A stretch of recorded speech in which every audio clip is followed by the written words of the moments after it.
มายามหนูตอนแรกทุกคนยามกับดักหนูใส่บ่วงหนูมื้อเช้านี้บ่ทันได้มายามฝนตกหนักยามเบิ่งน้ำกันทุกคนเลยสิออกบ่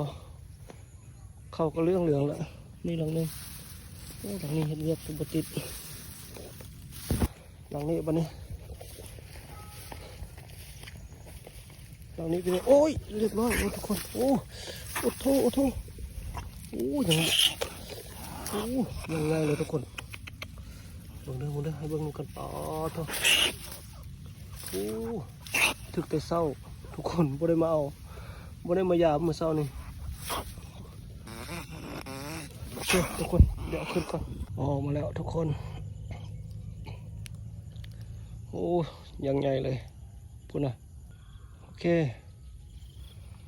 หมาน